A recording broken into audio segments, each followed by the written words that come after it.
banned for life or banned for just 2 weeks or what?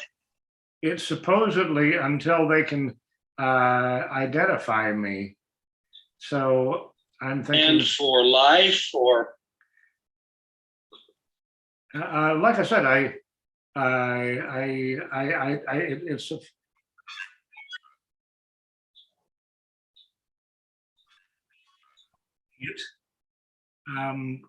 No, that was. Do you see that was Paul? Not Paul. Sean. He was going to join us.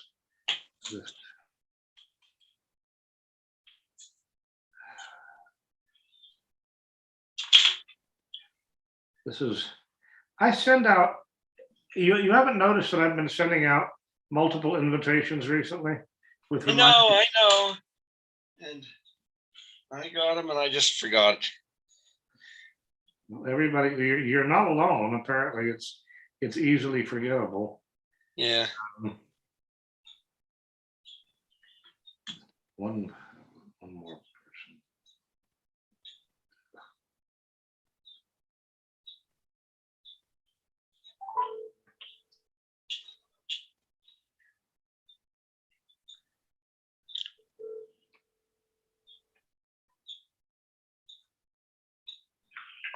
I sent you an invitation. I'm not going to join a separate Zoom. You know, that would be the same. I didn't get it. I sent you that to let you know I didn't get it because I can't Facebook you anymore for some reason. Because I've been banned from Facebook. I was just. So I figured if I sent you the Zoom connect. I've now sent you 3 direct invitations from the show. Have you sent it via email or on Zoom? On Zoom. They're not popping up on my screen for some reason. That's weird, but maybe it's because you're signed into your own show. I mean, if you start a show, you know, that may block everything. Can you send me one via email? All right, okay. Or ring me the number on the top. You know the meeting number on the top of the screen somewhere? It doesn't do that anymore. It doesn't, but I'll send it to you by email. Okay, all right. Okay. Okay, I'll be there in a second. And who is that? That was Sean. You wanted to join us. Sure. And actually,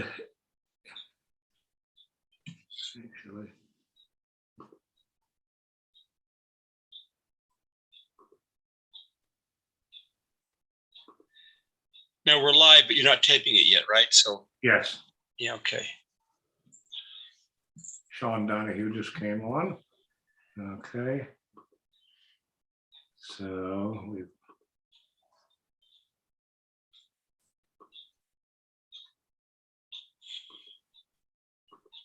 Sean, are you going to show yourself? You need to wear that hat you were wearing the other. Oh, you are wearing that hat. Isn't that a stunning hat? It is. Can you can hear me? Yes. We can. Can you all hear me okay? Yeah. Well, I don't know what's going on with Paul Frum, but we're just going to have to go ahead and start without him. Okay. And so that's that. Anyhow, I was asking Bill, what are you doing to celebrate Biden's first anniversary in office? Well, Brian. Well, with regards to me, let me start if that's okay. A fellow who lives in our town is Dennis Prager. He's a radio talk show guy, and I'm not sure how widely he's watched, but he lives in our little town. And on today, he opens up the mic to anybody that calls in. And my wife was the first one to call in, and they asked her, screened her what she was going to talk about, and she says, Dennis Prager is a left-wing radio talk show host because he's for diversity. And so that tweaked his interest. So they allowed my wife to go on and give her a little talk.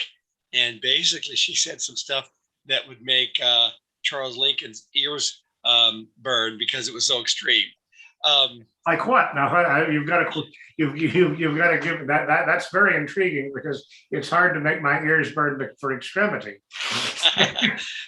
Well, what he says, well, we were we're no longer a nation is collapsing because we are no longer one nation under God. We're many nations under no God, and white people are the only people that cannot have their own country, and that's not fair. We should be able to have our own country. She said that the reasons why white people can't have their own country is because of all these disingenuous politicians and leaders of our government and the universities and talk show hosts. They brainwash our people. And she said, we need to have our own white countries. And then Prager goes on and says, well, diversity is great.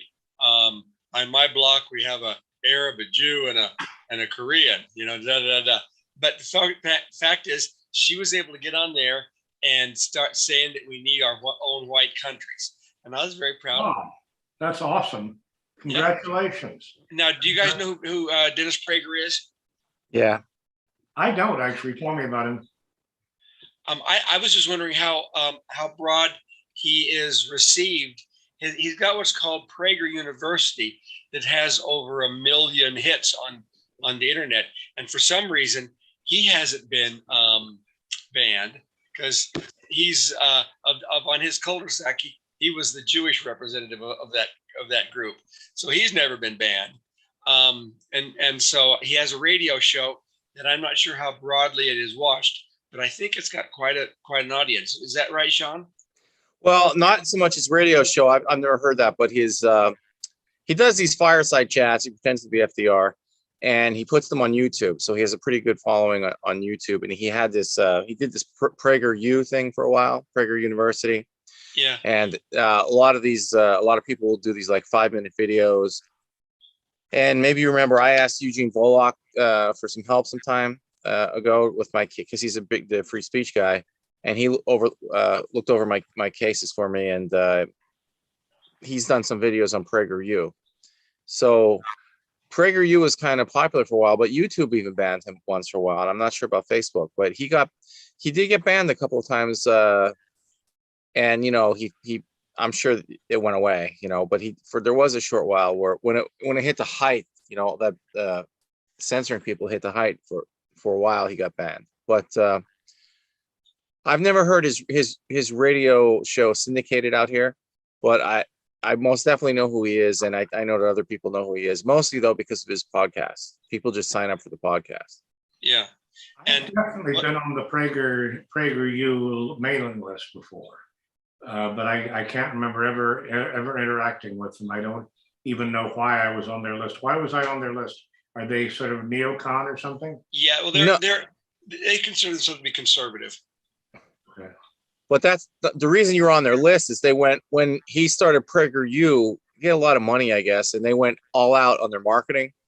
So everybody out there who was slightly conservative probably got some sort of marketing from him. All these algorithms now, emails just start showing up in your box. If you go online and you search for, I'll say coffee cups because I just spilled my coffee when you were starting the show. So if you go online and you search for coffee cups, within a day or two, all these ads start popping up for different types of like places where you buy fancy coffee cups, right? If you go, and that's just the way it is. So you probably were online and you probably search conservative news stories, and it just probably started to bombard you with ads, and you ended up getting the emails. I don't know how I got them either, but I did. That's probably how I found out about it too, because the videos are inside the email now sometimes, right? Like, and you click on a video. Yeah, it's right in the email, and you click on a video, and it's interesting. And so anyway, the answer to your question is probably because he had a lot of money for marketing, and he just really, he marketed his show out. Mostly his PragerU and his fireside chats is what he put out. What is PragerU kind of like Trump University or something? I mean, PragerU is kind of like what you're doing here. The only difference is he has his original set was similar to you remember was it Neil Rorkhauser, the guy from Princeton who used to do the Wall Street stuff for years before he passed away? Rorkhauser was his name? No, you don't remember him? He also had that same like the wooden background, like a lot of wainscoting, a lot of books on the shelves. You don't remember Rorkhauser? Okay, No, well, but that's the concept. yeah, but that's basically the concept, and it was kind of like what Mark Levin does now, and the big fireplace and the fireside chats like Roosevelt. That was his thing, and he got. But Roosevelt wasn't Jewish, though, But A lot of anyway. people insinuated he was. Yeah. Yeah. Okay. I Well, so remember hearing all about Frankie D. Rosenfeld. well, that was my contribution to the anniversary of Biden's election. Well, that's quite. Now, can you send a link to that? Because that's really awesome. Oh, I don't know. When I just came home this afternoon to drive her somewhere, she was all giddy because she got on and she said, I wasn't as nervous as I thought I would be. And they let me talk. They wouldn't let her rebut, but she was the first one on the show today. And she gave her little talk. And then he went on for a couple of minutes, kind of disputing some of it. And, he says like, America is a great experiment, and other countries have their own people, and have their own countries, their own people. Like, for example, people like to live around their own people. Like Finland, they're very happy because they live around their own people. But America is a great experiment, and we have all people coming in. And my wife says that's not the case. It wasn't built that way. It was built for our posterity. But they wouldn't let her say that stuff. But she did. But she was able to talk for a good, 30 seconds. And then he talked in rebuttal for or not completely rebuttal, some supporting statements for a couple of minutes. Well, it's interesting because last night I said in my invitation to everybody, and I hope Dan can actually join us. I don't know what's going on with him, but he's a retired Lutheran pastor. I think Sean has met him before. I'm not sure you have, but last night I attended this Hollywood in New Orleans event. Basically, Paul Schrader, one of the top Hollywood writers of the past 50 years, basically started in 1972 or 74. He was here celebrating the 40th anniversary of the release of Cat People. If you haven't seen Cat People, I don't necessarily recommend it. I've seen it. I love it. You do? Yeah, I think it's great. You love Cat People. So okay. Tell me why you love Cat People, because this is fascinating. Because it was so campy. Dan, I'd like you to meet William Daniel Johnson, or meet again William Daniel Johnson, Daniel Christian Mack from Northwest Arkansas. Nice to meet you. Well, I haven't seen it for years, but it was so campy and it was so fun. I remember it's kind of like a film noir, a lot of black in there, and I can't remember who was it. Vickers that was starring in it. I don't know, some sort of film fatale was starring in it. Natasha Kinski was the cat girl. Oh, the Cat People. That must be a remake.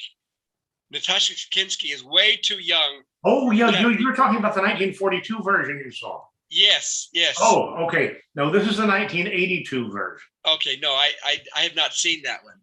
I know Natasha Kinski's father, but I don't know that I've watched Natasha Kinski in any movie. So this was the earlier version that I really liked. You know Natasha Kinski's father. Okay, that's pretty interesting. How do you happen to know him? Well, okay, let me take that back. I forgot I know of Natasha Kinski's father, but I don't know him. Who was he? I don't know. He was an actor also. He was a German film star. Well, Natasha Kinski is quite the babe in this, quite the cat girl. But it's basically it's soft porn promoting bondage. The 1940 version was not that way at all. I bet it wasn't. But it was campy. But it was campy in an innocent 1940s way. Was it set in New Orleans? You know, I haven't seen it for years. You know, I mean, and it's not up there with like my favorite movies like Birth of a Nation or Triumph of the Will, but it's still pretty high up there. That's fascinating. Well, I will have to look it up and see it. I've never seen it, but basically, I remember when this one came out because basically, hi there. Speaking of black cats with green eyes, have you seen Cat People? Are you muted or you're just not talking? This is Claudia.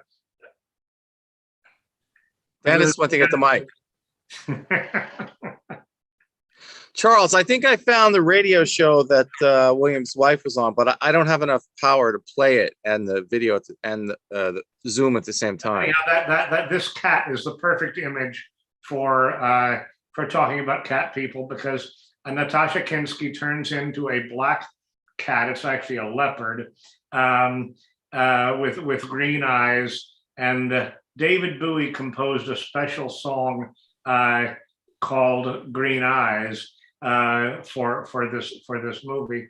And anyhow, it made me think, though, about, because Paul Schrader is part of an interesting group of people from Grand Rapids, Michigan, and part of his group includes the late Kenneth Lee Rice-Camp, who was the United States District Judge I clerked for back when I was a respectable licensed attorney, and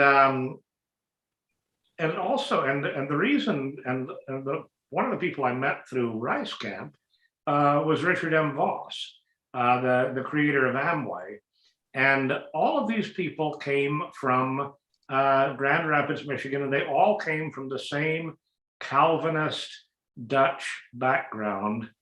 And here's Paul Joseph Schrader basically shredding Calvinist ideals.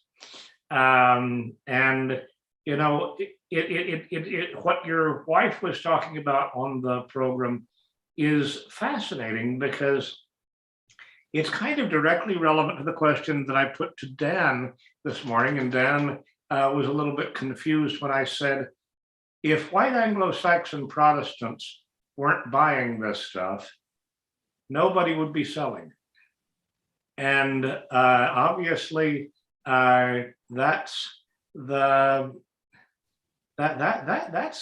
interesting aspect of our whole movement. I mean, on the first anniversary of Biden being sworn in, a lot of white Anglo-Saxon Protestants voted for him. Yeah. It may not be 80 million. It may not be anywhere close to 80 million, but a lot of people who look a lot like us are part of the problem. That's true. However, I do want to take exception to one of the things that you said. You said that if the white Anglo-Saxon person was not buying, there would be no selling. I've noticed now that one of the reasons why our TV advertisements are so much heavily black is because they spend without compunction and without foresight. They're getting a lot of money now from various programs or from their work, and they go out and spend it on consumer things or on sporting events or whatever, music or whatever it is. Whereas white people, Anglo-Saxons, are a little more chary with their money, and so they're not as free spenders. So that's one of the reasons that compels Madison Avenue to target minorities, is because, well, the soon-to-be majorities, because they spend money like we don't. So that's maybe an aside, because you're talking about spending capital in the form of voting, where I was talking about it in the form of consumerism. Well, I mean, I'm talking about it in terms of both, really. I mean, if people were really determined to fight back, I mean, how would somebody like Paul Joseph Schrader, from a Calvinist strict background, How would he become? I mean, his first big hit in 1974 was Taxi Driver. Do you remember Taxi Driver? I've never seen it, but I know about it. That's with Jodie Foster, right? Exactly. Yeah. That is the film that where Jodie Foster is basically a 12-year-old prostitute, and a taxi driver becomes obsessed with her, and somehow this deliciously wonderful plot inspired Hinckley, John Hinckley, who was from, ironically enough, a respectable Dallas family. My mother knew his mother, and this inspired him somehow to attempt to assassinate Ronald Reagan. That's the good social impact of that movie. It led someone to attempted murder of the president. That was the start of this guy's career. And I mean, then 5 years later, he directed a film called Last Temptation of Christ. And we've got to get former Lutheran minister on here to talk about Last Temptation of the Christ. I actually invited two, but Dan's the only one who showed up. But by the way, Paul said that his internet's down. You've got COVID again. I've been jabbed 3 times, and so I get COVID every week. But no, I understand where you're coming from. But I think what would happen is that if the white Anglo-Saxon Protestant put their foot down and saying, we want movies that reflect traditional values, that Mr. Schrader, he would come back. He'd come out with a combination of Bambi and various simple, nice, good films. But that's my point. That's exactly my point. Is that a lot of our time we spend blaming other people, specifically Jews, sometimes Arabs, sometimes white people. But there is something wrong with us. I mean, I don't want to promote a nationalist version of white guilt exactly, but I mean, we are degenerating as a race. We are falling apart. I mean, so few people wear hats like Sean anymore. It just doesn't happen. We've lost that fedora spirit of 1950s America. And how do we get it back, or what can we do to replace it? I mean, I have heard that if time travel is possible, it's only possible forward, that real time travel backward is probably impossible. But in the the limited experiments that they've done and observations on the nuclear clocks going into space, sometimes the nuclear clocks come back like 2 or 3 seconds ahead of nuclear clocks on Earth, but they never come back behind. So I mean, if there's any, we probably can't go back to anything that we treasure the memory of. But if we can't, what can we do? And how do we examine, for example, I mean, how do you feel about Amway? Is Amway part of mass consumerism that ultimately is destructive to self-sufficiency and self-autonomy? Is that something we should be worried about? I mean, I'm constantly thinking about the infrastructure problems and how, to the degree that Marxists are right, the infrastructure determines ideology. How do we deal with that? In my opinion, I mean, just as an aside, I believe that Amway is one of the sterling multi-level marketing companies. It's got a very good reputation. It sells good products, and it doesn't have the distasteful aspect of it that a lot of these multi-level marketing companies have. I mean, multi-level marketing is generally start off small, get really big and then implode, and everybody except the very top have not made any money. But there are a number of people in Amway, I think, who make a good living selling their products. I think it's a good company, and I think it's run by good people. And case in point, his daughter was Secretary of Education. And what happened? The entire left-wing media jumped all over her case. So that indicates to me that she probably came from a pretty good family. Well, she definitely came from a good family. Actually, I mean, the DeVos and Reiskamp, DeVos and my judge, they were very close because DeVos had a place over in Jupiter, just north of Palm Beach. And Betsy DeVos, actually, she hung out in chambers fairly often. This is 30 years ago, long before she was. Is this the Secretary of Education or a different person? It's the one who became this. She was not Secretary of Education 30 years ago. Right. Yeah. She was DeVos's daughter, and DeVos was a close associate of Reiskamp. But I mean, in my time with Reiskamp as a law clerk, we had a lot of interesting cases in the Southern District of Florida, and there were several, ironically, involving the KKK. And this was interesting. Reiskamp, I guess because he had been accepted into the establishment. I mean, one of the things Reiskamp is most famous for was he was nominated to the 11th Circuit. He was a district judge who was nominated to the 11th Circuit with the idea that once he was on the 11th Circuit, he'd be a candidate for Supreme Court. Warrenberger really liked him. DeVos liked him. He was a top flight conservative, but Teddy Kennedy derailed Reiskamp right about the time I was becoming a law clerk, because Teddy Kennedy said that Reiskamp had been a member of a Riviera Country Club in Miami, which did not admit Jews, and that this disqualified him from office.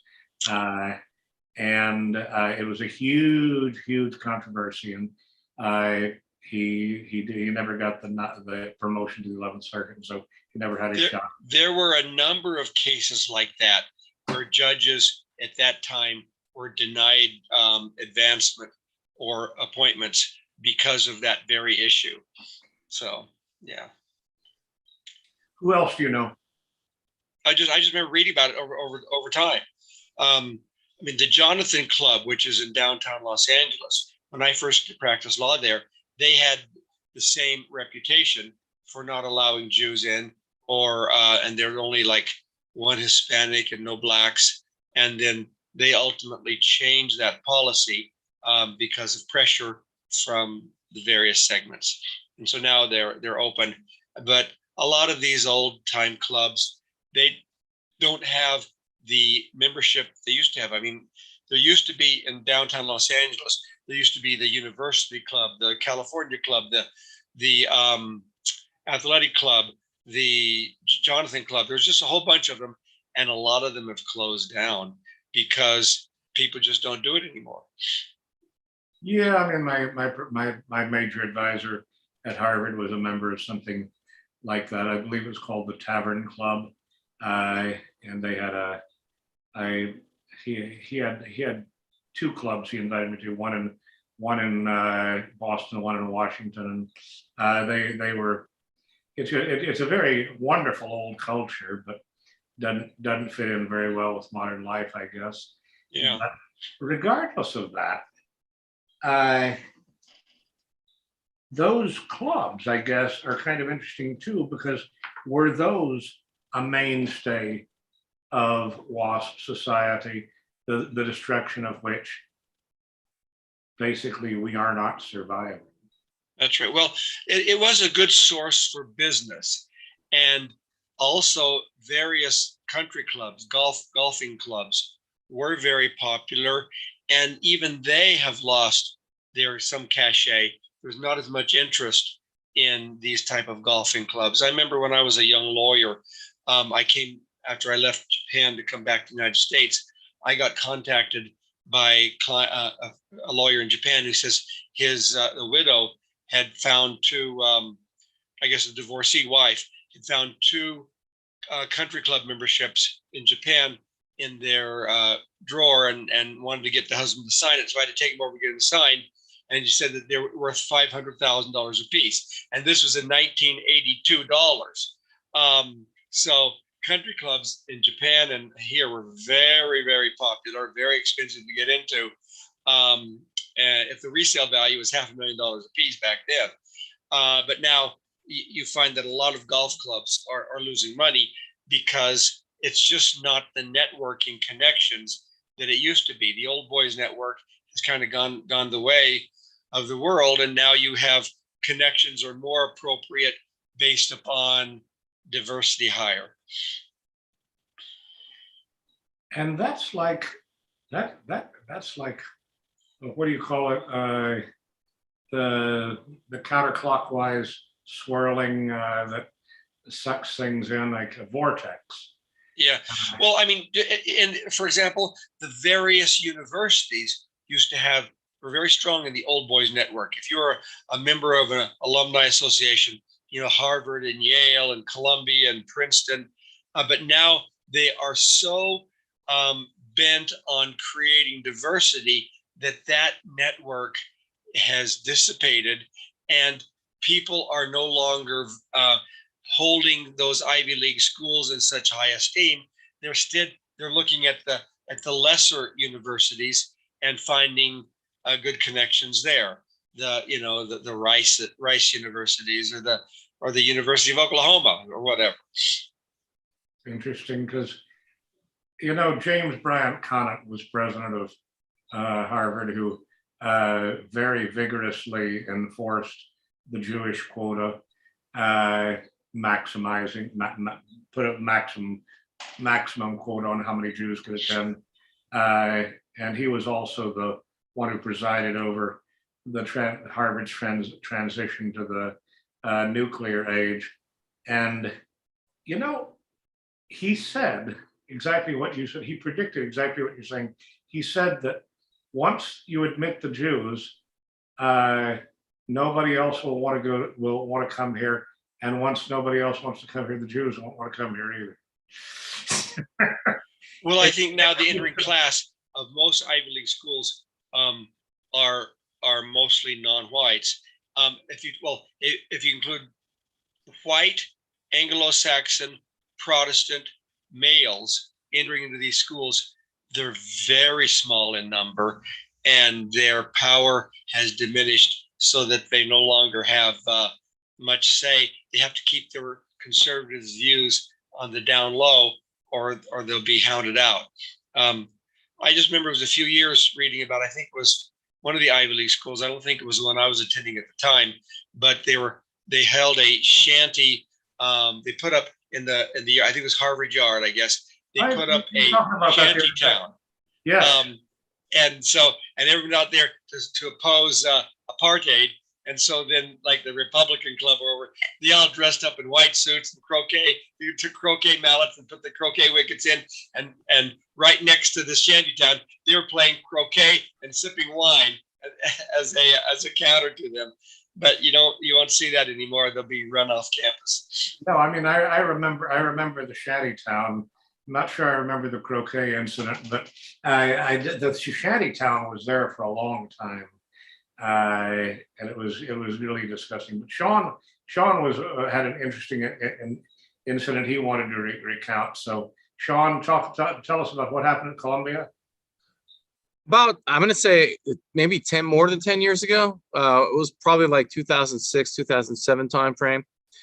I would send out my daily mass emails to all the media and all public officials and different universities, trying to get my political points of view known. And I was outspoken against the diversity back then, and very outspoken against the immigration. And because a lot of it was coming to Hazleton, Pennsylvania.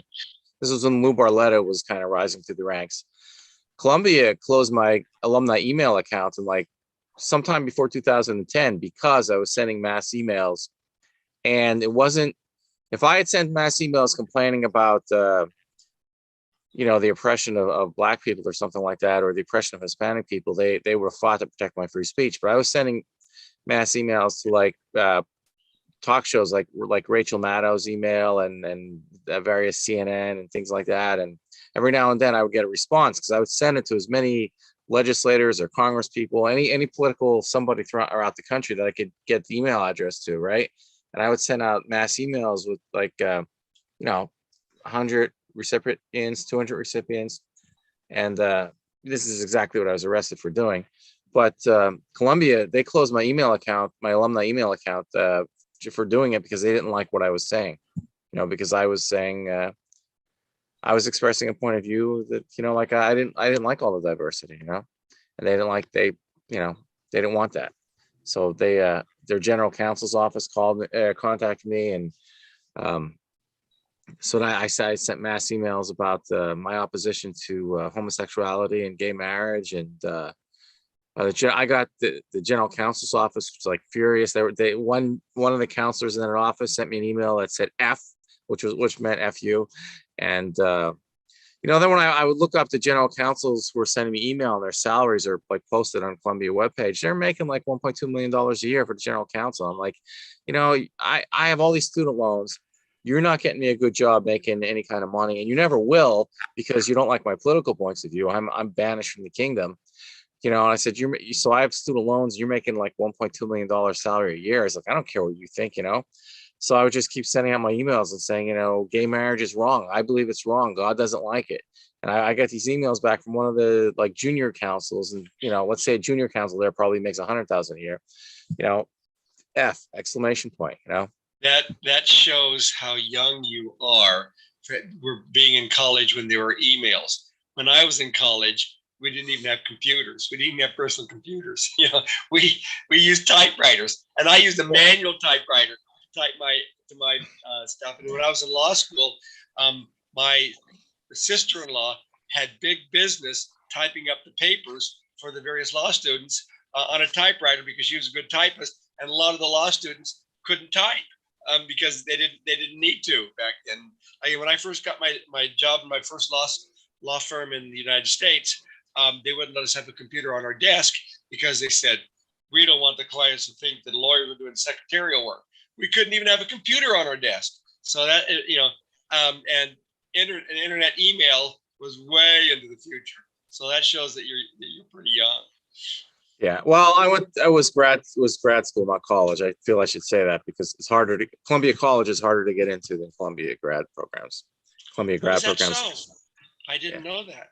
I knew a lot of kids that went to Columbia undergraduate. I'm going to hold them in higher esteem now if I find out that it's harder to get into. Yeah, it's much harder to get into the Columbia College than it is to get into a Columbia grad program. So I felt I should point that out. Yeah. Full disclosure. All right.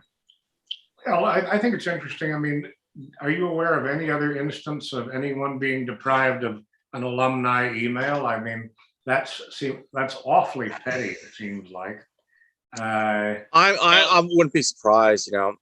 What they really wanted to deprive me of is me being able to contact other alumni in like the business community. That's how it probably happened, because I was also going through and finding corporate emails, people in different corporate offices, and like through the alumni network. And I was saying, hey, these are my political points of view, because a lot of these people run for office or support candidates who do. And I was like, well, what about what I think? I want what I think to be heard too. And they cut that off, Yeah.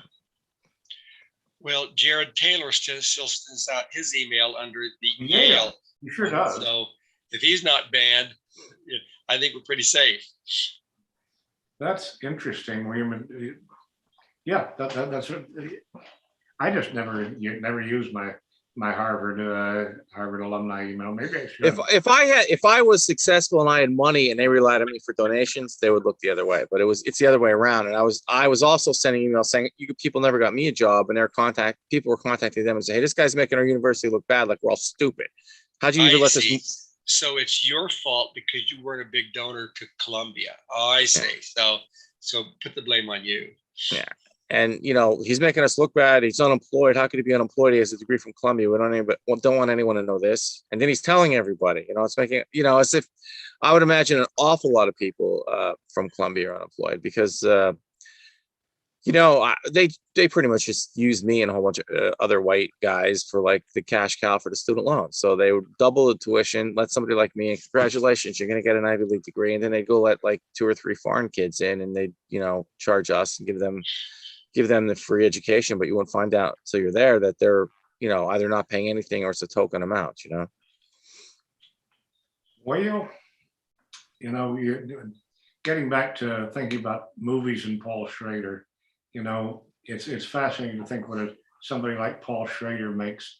I'm guessing that he couldn't cover his he couldn't cover his household staff on 1.2 million per year because he's had so many major movies under his belt, and they're probably still producing every one of them in the millions every year.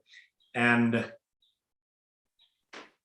it's fair to say that there are not many white nationalists or white conservatives of any kind who are making that kind of money because somehow we have lost touch. And this is what I was really concerned about looking at Paul Schrader and thinking about his career last night. And a couple of weeks ago, I remember bringing up the name of Hugh Hefner and Bill saying, "Oh, I think Hugh Hefner should have been hanged." But you could have made strings of $100 bills and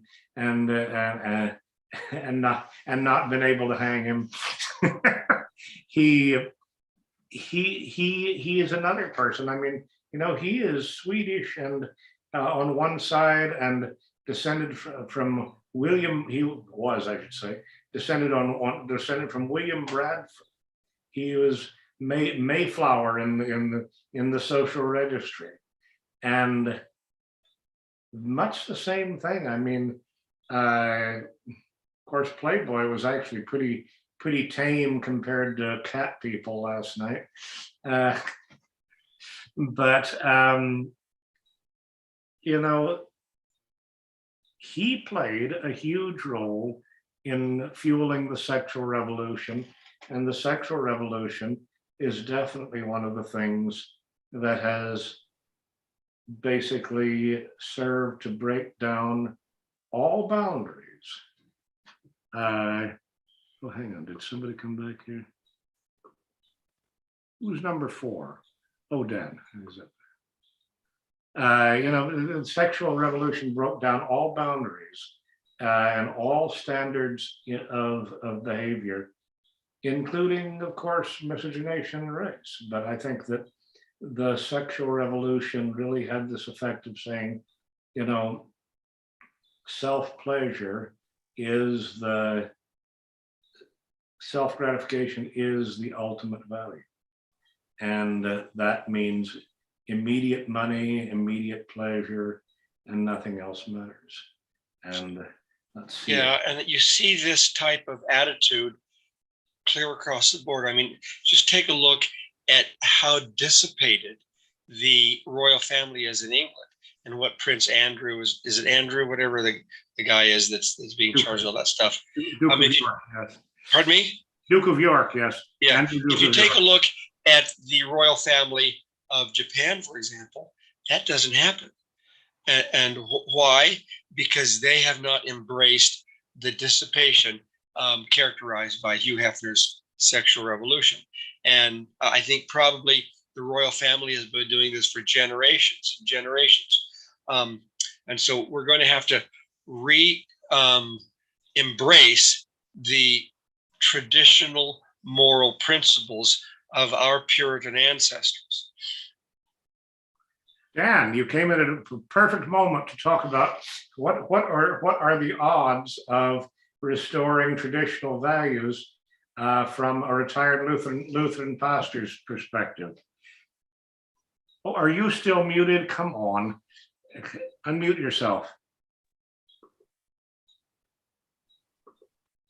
Are you there now? You're unmuted and we still can't hear you. Oh, this is aggravating. Well, just make filthy gestures.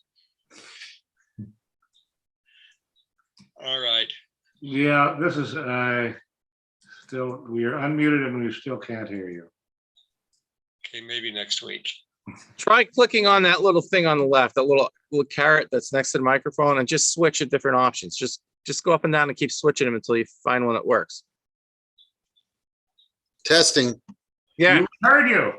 He speaks. I think I would have found it eventually because I know the blue light is on. The blue light wasn't on earlier on the mic. So, well, I don't know. I don't hold out a whole lot of hope. My basic thesis that I wrote to you, Charles, was that Christ needs to be at the center.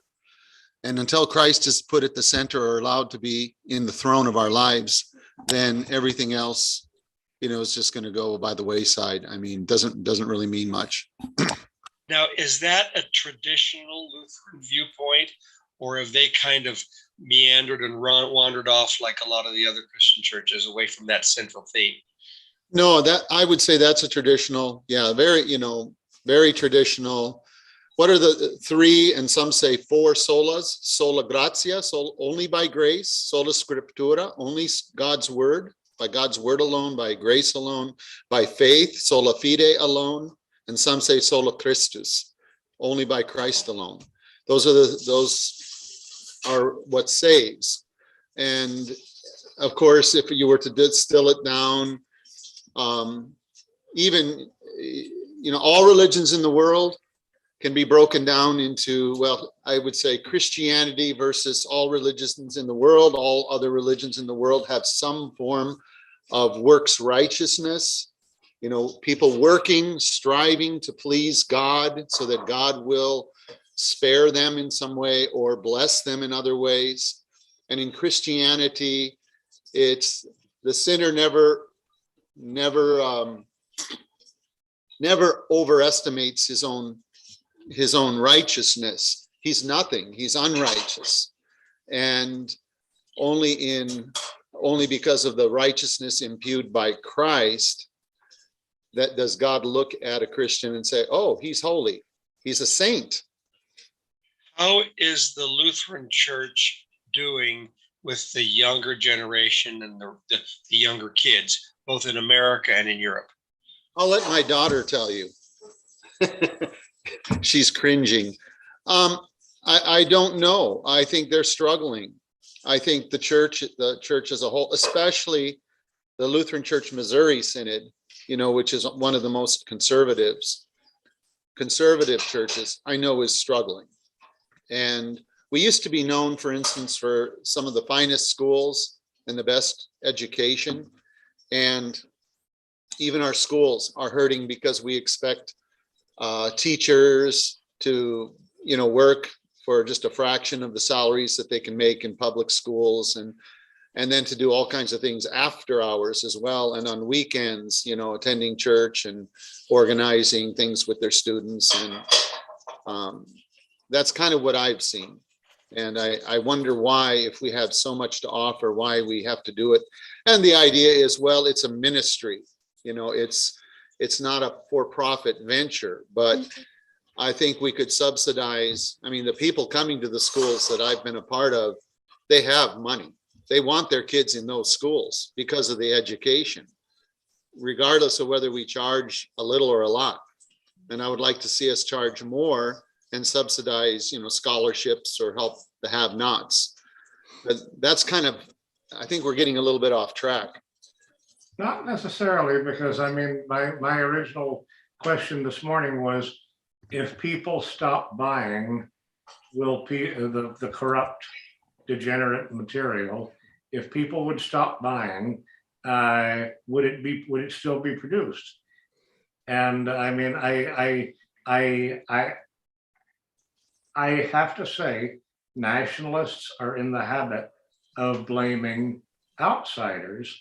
And I think up to a point, we have to look and think to ourselves, what is it with us that somebody like Paul Joseph Schrader basically starts off with his career with taxi driver, about a 12-year-old prostitute, ends up inspiring the attempted assassination of President Reagan, then goes on to Last Temptation of Christ. And I don't know if you have any personal opinions about that movie or not, but it's been highly criticized. And then Cat People, which is basically, I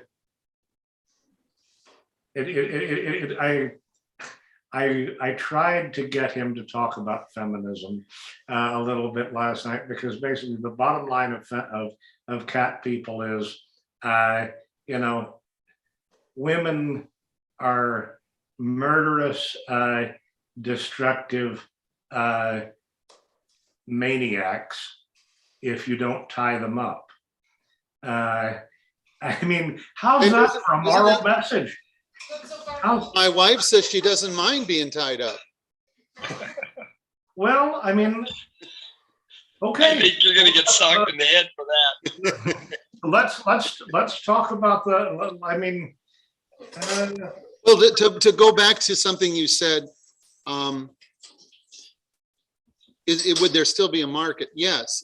I don't know why my mind goes to Jesus saying the poor will always be with you.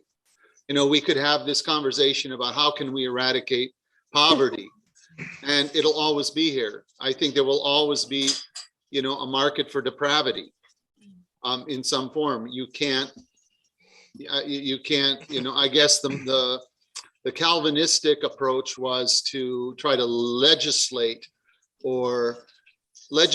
that component away, or control it by some legislative way. And Lutherans don't necessarily go that route, unless they're Calvinistic Lutherans, but they just Calvinistic Lutherans like Paul Schrader. Is that a segment of the Lutheran Church, Calvinistic Lutherans? Oh yeah, I should know, but I don't. I would say definitely so. I mean, the Calvinists are often associated with Scottish Presbyterians more than anybody else, but they started off with Luther's. Calvin was one of Luther's principal followers in Switzerland, and the Huguenots, the French Lutherans were all Calvinists. And the Netherlands, it's hard to believe now, but the Netherlands was once a very strict place, and that's why the Pilgrims, who thought that basically King James I was too licentious and liberal papist, that's why they went to Holland before they went to Plymouth, Massachusetts. And Dan, I don't know if you were here when I mentioned that, you know, thinking of the Pilgrims of Plymouth, Massachusetts, another person who fits into this whole dialogue about how it's not entirely the Jews' fault is Hugh Hefner. Hugh Hefner, the founder of Playboy, is a direct descendant of William Bradford, the governor of Plymouth Plantation.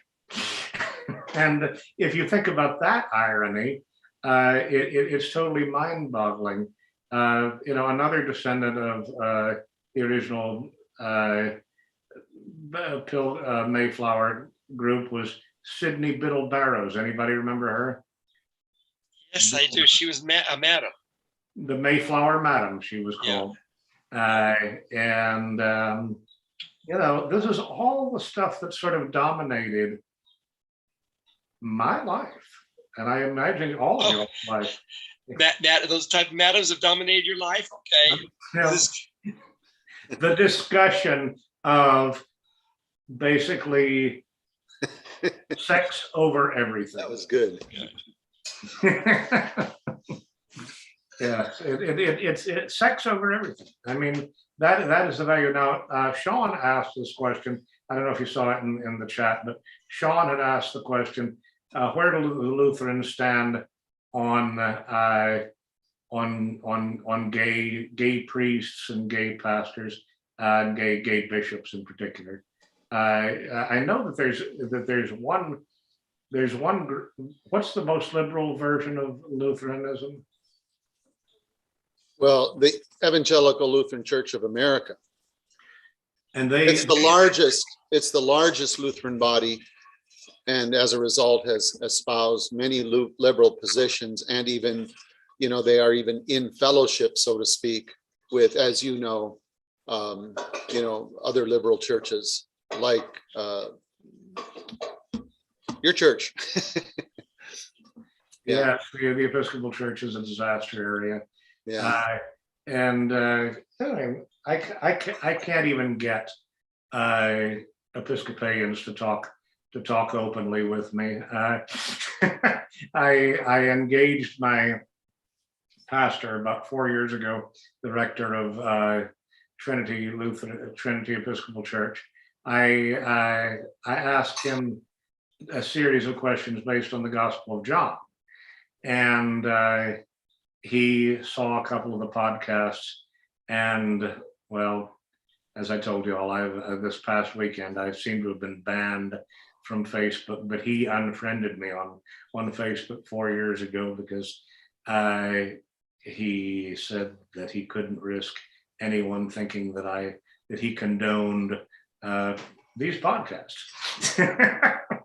And that was pretty interesting, but nonetheless, I think it's an interesting question that I'd like to pose to you, and you may want to think about this a little bit, or maybe you've got a quick answer. Was Jesus the original anti-Semite in the Gospel of John? I mean, nobody in Hitler's Reich or the KKK has ever said anything significantly more anti-Semitic than the words attributed to Jesus in the Gospel of John. You are of your father, the devil. You don't get more Jew-hating than that. What do you do with that as a pastor in the modern world?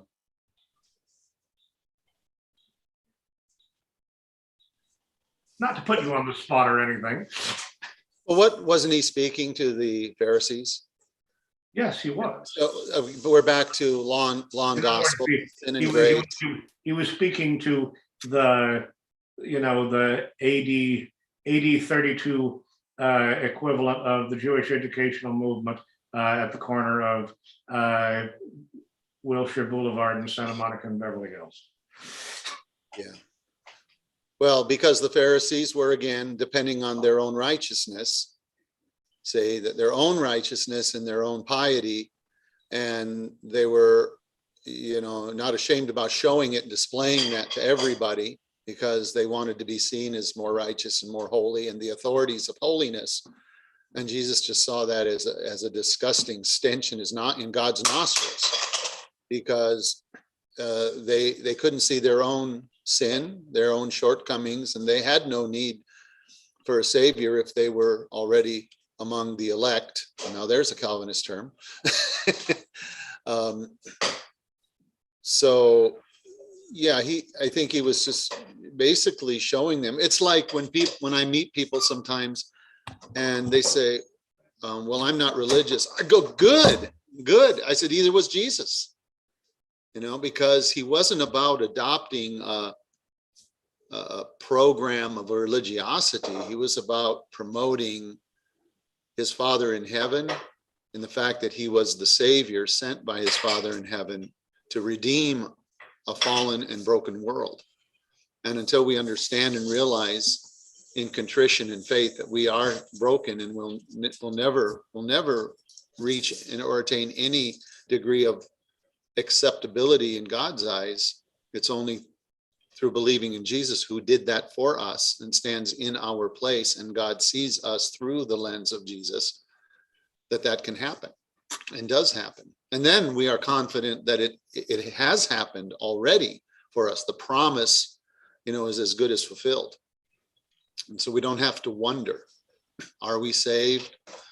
No, if God promises it, it's already done. It is finished.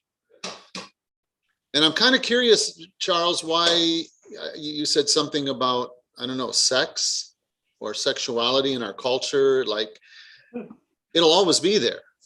These things Of course it will always be there, but I mean, there was never anything like Hollywood and sex before. Hollywood and sex is a very special relationship. And I mean, seeing this movie, Cat People, last night, you know,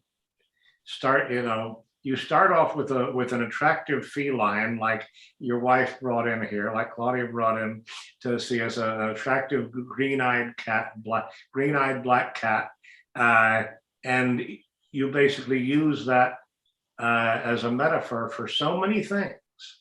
That cat in this movie becomes a metaphor for predatory sexuality on the part of Natasha Kinski.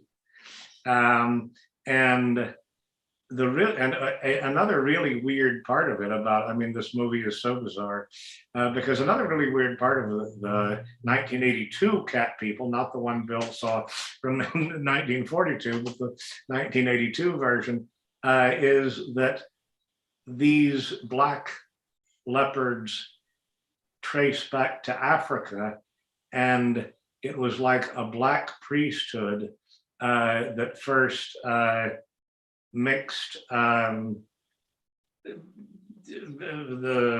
mixed blood with the Black Panthers, basically. I mean, this movie is so disturbing on so many levels. It just blew my mind, and that's why I wanted to make it the centerpiece of this discussion, because it's basically every possible kind of depravity rolled into one. The movie that I saw was not that way at all. Well, I believe you. 1942 was a very different world. I mean, but think about that. Think about, I mean, the interesting thing is 42 to 82 is 40 years, and the 82 to 2022 is 40 years. And specifically the 40th anniversary that brought this group of people together. And I mean, because it was filmed in New Orleans at Audubon Zoo, I live, I practically live by Audubon Park and Audubon Zoo. And so, I mean, it's a very tight knit community uptown New Orleans. And there's so many people around who were part of this 40 years ago. They're all old now, like me, but it's just a mind-boggling thing. Paul was reminiscing about how New Orleans has changed, and how basically New Orleans was a much simpler, he described it as wide open, because basically 82 was right around the time that all the traditional industries, cotton and oil, had kind of flopped, moved away from New Orleans. Even the river barge traffic was moved to different ports because New Orleans couldn't handle the new vessels, and so it was the beginning of the time when New Orleans was sort of retooling as a strictly, exclusively tourist zone. And it was the first modern movie to be filmed right in uptown New Orleans. And now they filmed literally dozens of movies and TV shows around here. On the way to Cat People last night, I was caught in traffic in the French Quarter on Iberville because they were making a movie. And the movies that I'm totally obsessed with the degree to which the movies and media control and influence our thinking and our attitudes and the way we perceive everything. I mean, right now we're part, whether and we're not exactly on the cutting edge, but the fact that we can have this kind of Zoom cast between Los Angeles, Northwest Arkansas, New Orleans, and Hazleton, Pennsylvania, is part of the media revolution, and so is the fact that I had this vision. I can't remember her, but I had this vision recently in relation to Sean's question, rather, that of this Lutheran minister, a priestess, basically talking about her gay life and how how strong. I guess she was part of the evangelical Lutherans that you're talking about, and how she was talking about. You know who I'm talking about? She. But if she's a woman and a Lutheran preacher, she's in a liberal church. Yes. Okay. You guys, I'm gonna have to take off, so I'll let you guys continue on, but I need to sign off now. Well, Bill, can we get you back tomorrow night as we've been doing? Yes. Okay, awesome. Okay. Hopefully Paul will be here too. Nice Bye-bye. meeting you. Good night, Bill. Take care. Bye-bye. Oh, and happy anniversary, Joe Biden. Oh, very good. Let's go, Brandon. All right. I guess the best way to celebrate 1 year of Joe Biden is to contribute to our favorite Alzheimer's charity. Let's go, Brandon. So anyhow, Dan, what do you think? I mean, just give us your thoughts about where Christianity and morality are headed in. Well, that's kind of easy. You met Rod Rosenblatt, professor out at Concordia University. Yeah. And some pastors and people find him to be too blunt, but I really love the man and the way he teaches. But he makes a clear distinction by saying morality doesn't save anyone, and there is a streak of pietism that runs even in the Lutheran, from our Lutheran beginnings, that tends to be very pietistic or puritanical. And he was raised in that vein. And so almost like Luther discovered that, as he was painfully going up the steps of the cathedral in Rome on his knees, trying to remember and recall all of his sins so that he could confess them, thinking that by confessing and remembering all of his sins, he would somehow feel relief.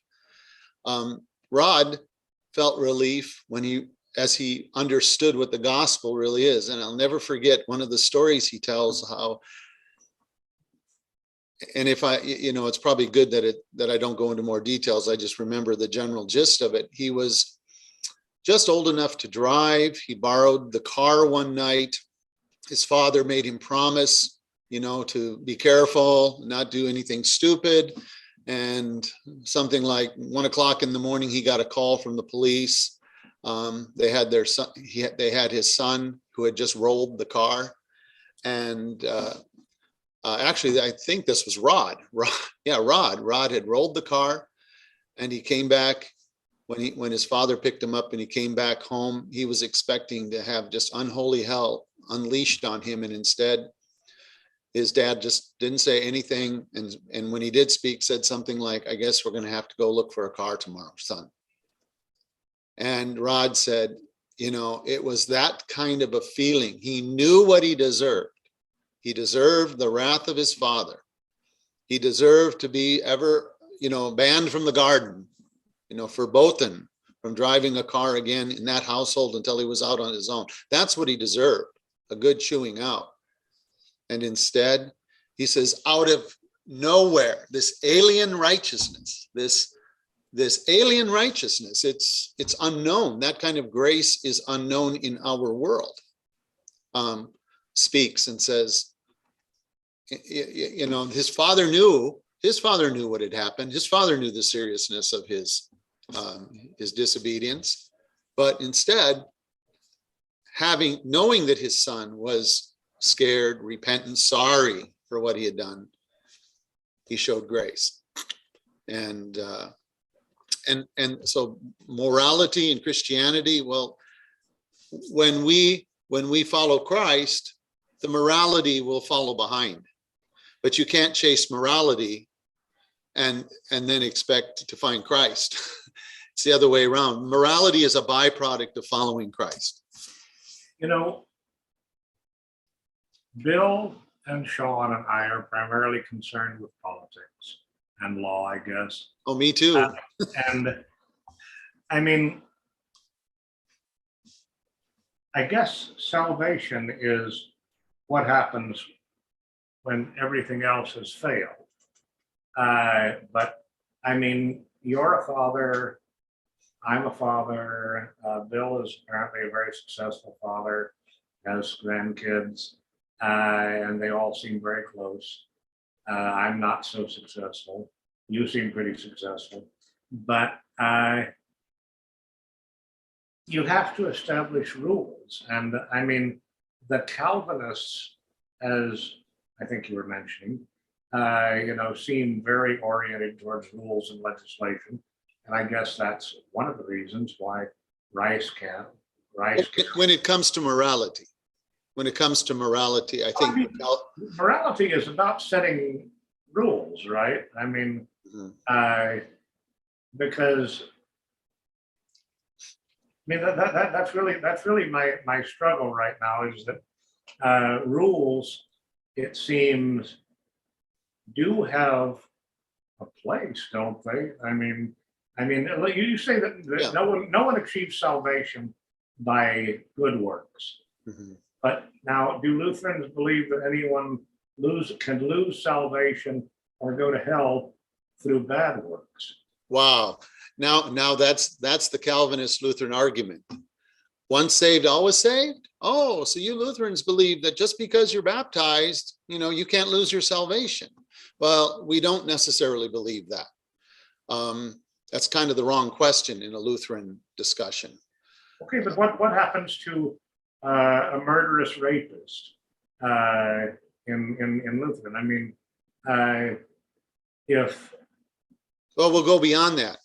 Hitler, some say he was baptized. I don't know if there's any proof of it, but there is. As a matter of fact, there's certainly absolutely is. That's an extreme case and a very controversial case. I'd rather stick with sort of the lower level, okay. You know, cat people. Well, because sexual sin, you know, in this movie morphs into murder. And even more intriguingly is that not only does Natasha Kinski's character become a murderer, but basically the solution for her status as a cat murderer is bondage and dungeon-like imprisonment by a man who loves her. I mean, this is heavy, kinky stuff that this movie is about, and it's and I'm just intrigued by it because it's a Calvinist from Grand Rapids who produced it, and this I find that, you know, the Marxists and the Hegelians talk about the contradictions inherent in all things, and that's a pretty wild contradiction. To be a Dutch Calvinist, and to come up with, like I said, this very kinky, disturbing, intensely contradictory scenario. Sean, you got to take off. I mean, we can. Dan and I may just talk for another few minutes here. Dan has Friday evening with his family too, I'm sure. Okay. This is an interesting conversation, and it's good to see you. And but before I let you leave, is that a fedora or is that like a Canadian Maui hat? It's a fedora. Yeah. Okay. I've had it a very long time. I've had this probably for about 20 years. And there used to be a family-owned dry cleaner, friends with my family, going back to my grandfather and great-grandfather, and they were a block away, and they closed down. You know, the great, say like 1900s is when they kind of started. You know, that era, cleaning clothes, and there's a little factory in there. And only recently, I'd say in the last 15 years, the probably grandson or great grandsons just decided that they didn't want it, and you know, they got rid of it. So I haven't been able to take it. I don't know. I'm afraid to send it someplace else to get it cleaned, because they send it out to some factory someplace. You don't even know if you get your own hat back, you know, where, you know, they probably still have the hat cleaning machine because the family sold the building and somebody bought it. It's probably still in there and somebody else bought it. I don't know how to use one, but I guess you could probably go in there, turn it on, and, you know, clean my hat. But so I'm not quite sure I'm not quite sure how you get a wool felt clean, unless you send it away. And I'm uncomfortable sending it away because I don't know if I'll ever get it back.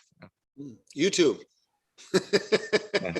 Well, anyhow, I guess, why don't you just, you want to give Dan a real quick summary of what happened in your life today? I was going to ask him. Yeah, I don't really know, Sean. Oh, today? You mean yesterday? Whenever. Yeah. Oh, I had a pro se trial. I had been in the works for about 10 years, and I couldn't afford an attorney, so I did it. I just kept it going myself. I never went to law school or anything, but I was arrested for sending emails. And when the police came, I called 911. I surrendered, but then after I was handcuffed, they still pointed guns at me and wanted me to know who the boss was. So I filed a complaint against them. And it survived for about 10 years, and it went to trial just the past couple of days, and I couldn't get a lawyer. And I don't know the rules of evidence, and I struggled, I fell, I tripped, but God, it was a lengthy trial, and there was like 11, 12 defendants, and I went for 3 days. And, you know, the jury, they convinced the jury that I'm just a scumbag liar, and the cops are all decent, honorable people, and they don't tell any lies, not even a fib. And, you know, made the cops out to be these great people and me out to be scum, you know, and that's it, you know. So I lost. That's it. Well, I mean, you aren't portraying yourself in a very interesting light. But I mean, I don't agree with it. I mean, they're wrong, but that's just what happened, you know. It just you were trying to vindicate your right to freedom of speech. Yeah. And you were claiming that you were brutalized by the police, basically. Well, not brutalized, but I mean, they did point guns at me after I was handcuffed, and I'm like, you know, I surrendered, and you're still pointing guns at me here. You know, you're not supposed to be doing that. Well, I mean, that's fairly extraordinary to point guns at you for basically what amounts to a crime of sending emails. Yeah, that to even send a SWAT group for that, you know, that it was there's the special operations people, the SWAT people, all the military combat gear for emails. Yeah. Well, yeah, Sean, you take care, and we will talk soon more to do a complete postmortem on it. But thank you for joining us tonight. All right, talk to you later. Have a good night, Sean, and a better weekend. For your stylish appearance. So, Dan, should we talk on the phone or on this meeting? We can talk another few minutes here. Okay. I mean, I'm going to go out, but I guess I want to go back to, where do you stand on Hollywood, and where do you stand on, you never quite answered my question in detail about what do you think that Jesus's comments against the Pharisees and basically referring to them as Jews in the Gospel of John. Where does that lead us? I don't think it was their Judaism that was offensive. It was their failure to recognize him as Messiah, or to understand that God wasn't looking for their adherence or their good works, their So as an anti-Semite, no, you know, he's pro-Jews. He was a Jew. He elsewhere, God says that he created the, I mean, you could say that there was not even a possibility of anti-Semitism really before Jesus. He created a schism within Judaism, put himself on one side, his followers on one side, and I mean, it's not just in the Gospel of John actually, but it's the money changers. You have turned my father's house into a den of thieves. a place of commerce. Yeah. Well, except he said a den of thieves. He didn't say Yeah. a place of Yeah. commerce. He said a den of thieves. Yeah. He didn't say you've taken a synagogue and turned it into the New York Stock Exchange. He said you've turned it into a den of thieves. Mhm. And it's a very strong statement, as is you are of your father the devil. He was a murderer from the beginning, and his existence is a lie. That sort of means you are, when you say you are a murderer and you are a liar, and then that's what he's saying to the Pharisees or the Jews generally, and basically to all Jews who don't accept him, right? Yes, yes, or accept, yeah, yeah. Or repent. The Jews that don't repent, that don't find it any to repent of. In the screen between us, there is a line. There is Dan on the left and Charlie on the right, and that's basically what Jesus did. He drew a line. He drew a line between himself and his followers and everybody else. But I mean, I guess it's it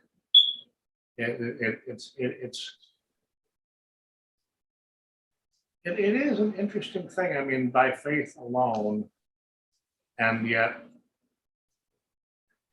do Lutherans support the death penalty, for instance? Yes, I mean, there it's controversial, depending on the pastor, but it's not automatically. No, you know, those who live by the sword shall die by the sword.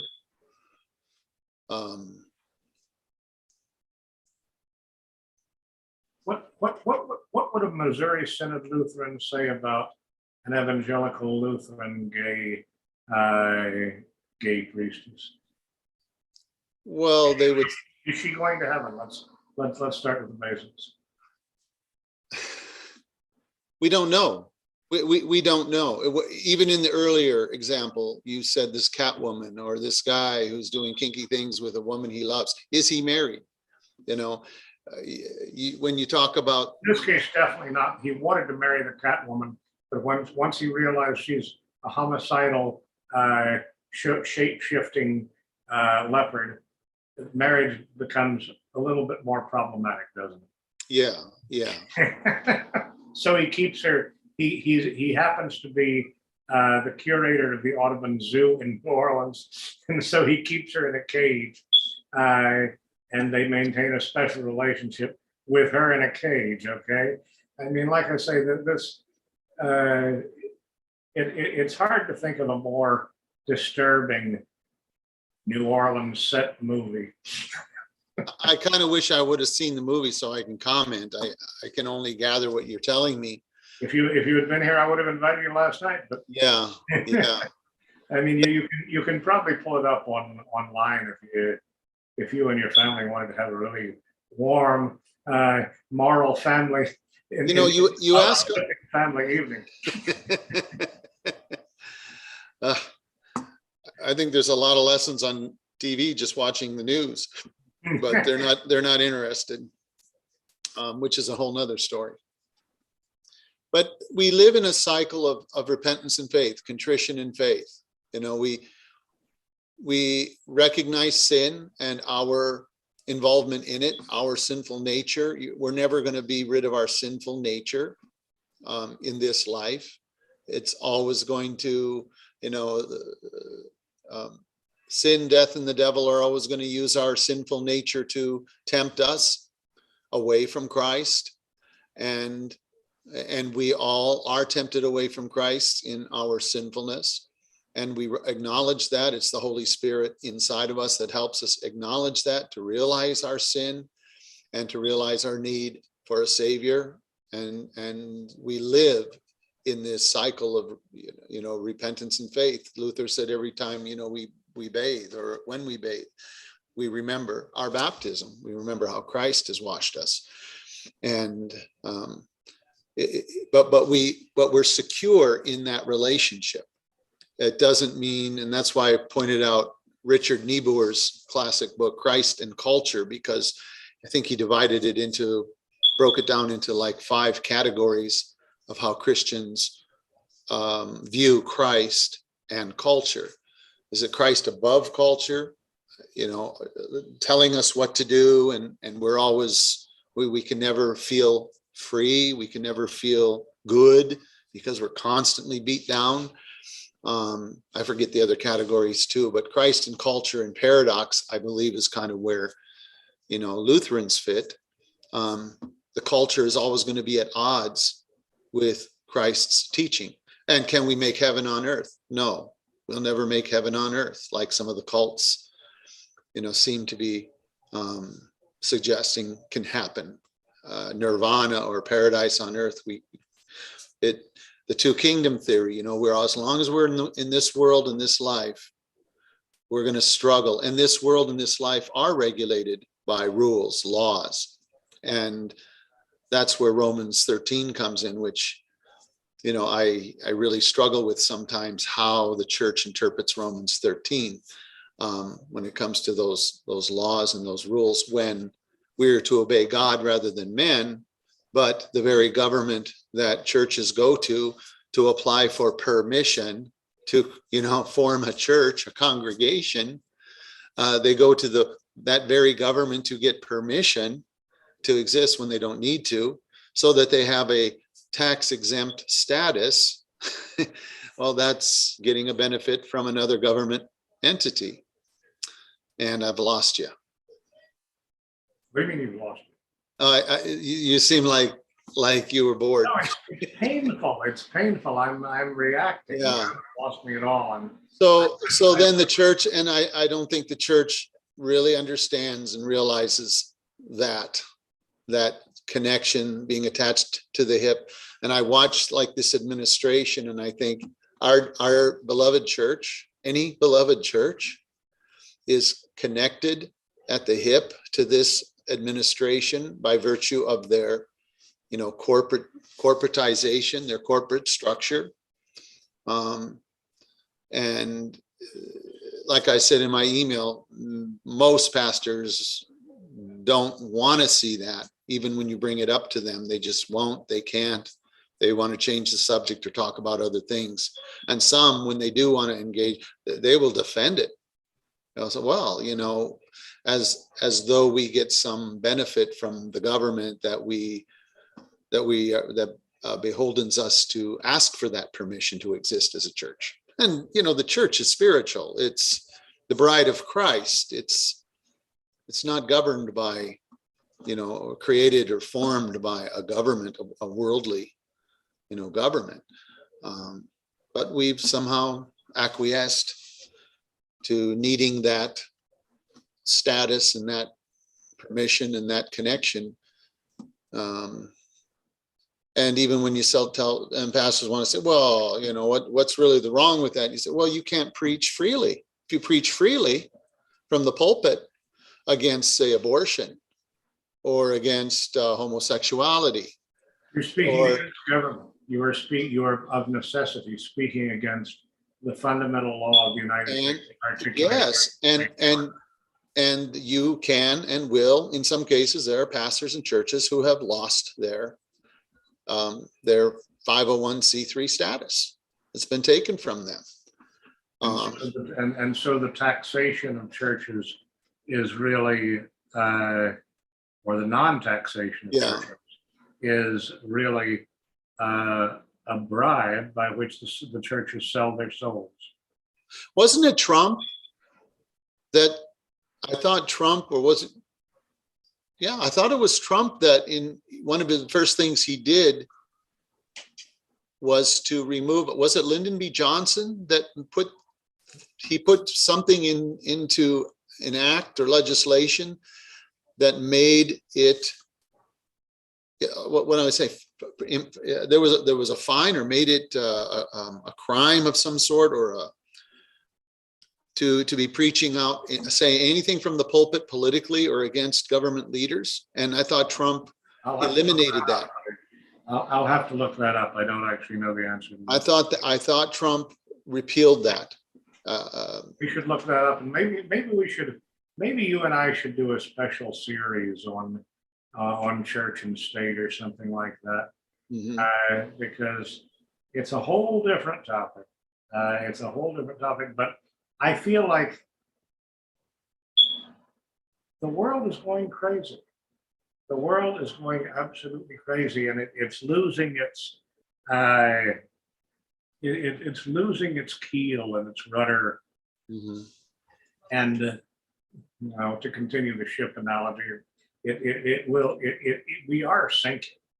I mean, I'm not sure exactly what we're sinking into, but I'm pretty sure that we're sinking into a mess of sea monsters worse than what I've got on my green screen. Well, I think we're all feeling that. And I've certainly been feeling it a lot more than I ever expected to feel it as I've engaged in or become more apprised of what's going on in the world politically. Of course, through all my studies in, all these private groups in commerce. And yeah, you wonder, where's it going? Even with cryptocurrencies, you got one side saying, yeah, like on the news today, well, cryptos are clearly, gaining more and more popularity every month, and more people are buying cryptos and seeing that as a viable means to conduct commerce. And then you got the other side saying, you know what, it's nothing. Crypto, what do you have? There's absolutely nothing. You have nothing behind it. There's no gold. There's nothing behind it other than what people believe it is worth. Actually, the same thing as dollar bills. Yes. Yeah. I mean, there's, if you believe in the government of the United States or not. And we're just, if we start talking about money, we'll be here till midnight. Yeah. Yeah. Anyhow, okay. I recommend to the Mac family that you all have a Paul Schrader festival weekend and watch Taxi Driver, Last Temptation of Christ, and Cat People, and a few others, and see what effect it has. I'll report back to you after the weekend and see how far we got. All right, Charles. At least you need to watch Last Temptation of the Christ so that we can talk about that. Maybe. I've never done that. Okay. Anyhow, Daniel Christian Mack, thank you so much for joining me tonight, and I hope we'll get you back again. I hope you'll remember how to keep your video and audio on. Well, it's been a very busy day. I had a lot going on, and I just wasn't prepared for this meeting in time. So, anyhow, if it requires some preparation, sometimes plugging in an external mic, because I don't have to use my internal mic. It doesn't work. The internal doesn't work, but I don't have to use it. So I had to find my external mic, and it walked. I don't know who or how it walked, but it walked. All right, Charles. Thank you. Say hi to Claudia and the kids for me. Will do. God bless. Thank you. And take care of that black cat with green eyes. Yes. Don't let it become a shapeshifter. Okay. I'll take care of it.